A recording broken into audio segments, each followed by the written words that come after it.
Hey, we're here on Two Sides. Thanks so much for joining us. I'm Christy Mazurek. I'm Stefan Mihailu, joining us live in studio. Stephen Cohen with Hogan and Willig law firm here in Western New York. Let's talk about a case where you're defending a U.S. border agent, Robert Rhodes. Now, the federal government was basically accusing him of assaulting a Chinese resident who came to the United States. But now it seems like the tables are turned, and now the feds want him to testify for them. Can you explain a little bit about this case and just how bizarre that seems? I can't explain it other than to say that when the United States government wants testimony to go their way, they arrange for it. Very frustrating. And this is a case of stark irony. This was a politically motivated prosecution and persecution against Rob originally, who was a Customs and Border Protection officer, not Border Patrol, but Customs and Border Protection. He was doing his job on the Rainbow Bridge back in July of '04. He stopped someone, he tried to stop them to question them concerning a drug arrest that was going on.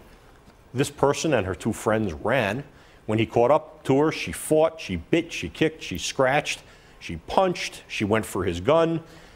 He arrested her, and she was allowed to make a phone call. Within 3 hours, the Chinese foreign minister was on the phone with Colin Powell. So who she is, exactly what role she plays in world politics, her family is still somewhat unknown. But what we do know is that within a few hours of her arrest, she was ordered released, not by a federal magistrate, but just by Tom Ridge, the Secretary of Homeland Security, and Rob was arrested. Robert Rhodes was arrested. And the government prosecuted him relentlessly. They went after him. He exhausted all of his savings, his assets to defend himself. And one of the many frustrating aspects of this case is that when Rob first came to me, he says, Mr. Cohen, I'm not worried because this all happened right under a camera. A camera saw the whole thing. A camera will show her punching and kicking and spitting and biting me. It'll show her reaching for my weapon, and it'll show that I acted appropriately within the use of force continuum. Well, out of 28 cameras that were on the international border, there was only one that turns out wasn't working that night. I mean, I sent out immediately, of course, I sent out an evidence preservation letter, a non-spoliation, they call it, letter, and it took 5 weeks for them to respond, and they said, no, I'm sorry, that camera wasn't working. The one camera under which this all occurred, they say it wasn't working. And then when I went to the Niagara Falls Bridge Commission and I said, can I understand that one of the cameras wasn't working. One of the techs who works there said, all of my cameras are working. What are you talking about? Mm-hmm. Well, I haven't, no one's seen or heard from him again. I wanted to subpoena him for the trial. And Rob was prosecuted. They also got two officers who admitted under oath subsequently that they were pressured into giving testimony against Rob, one woman in particular. They testified against Rob, and Rob lost his job, lost his pay, lost his benefits, lost his retirement, and we had to fight to get all of that back. And he does have it. He does have it back now. Now, why are they calling on Mr. Rhodes for testimony? Well, we brought a civil suit after Officer Rhodes won in federal court before a jury, before Judge Arcara, and he was acquitted of all charges. We brought a lawsuit against the federal government for malicious prosecution. The court dismissed that civil cause of action.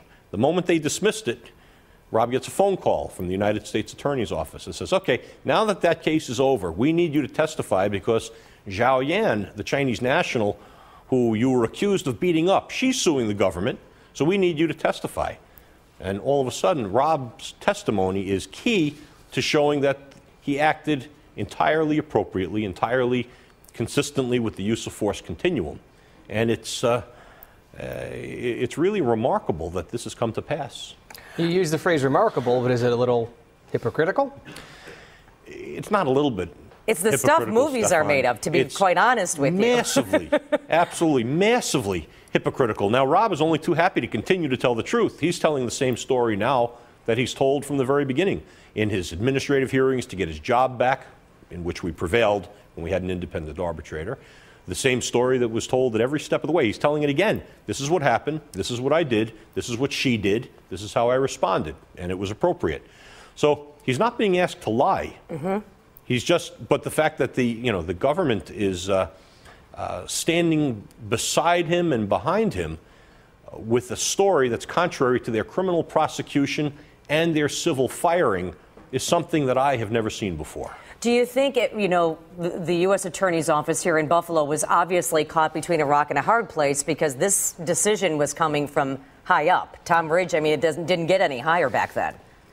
Let me make one thing perfectly clear. The current United States Attorney had nothing to do with this case back in 2004 and 2005.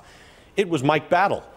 And I spoke to Mr. Battle and to Terry Flynn thereafter, and I said, look, we know what the facts are of this case. You have to know what the facts are in this case. Why are you prosecuting this guy?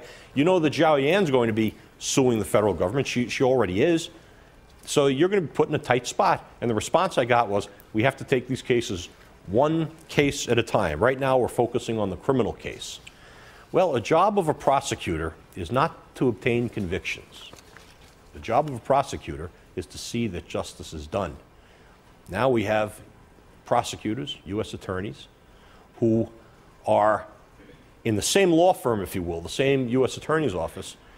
They're permitting testimony to be given that they directly opposed in the criminal case.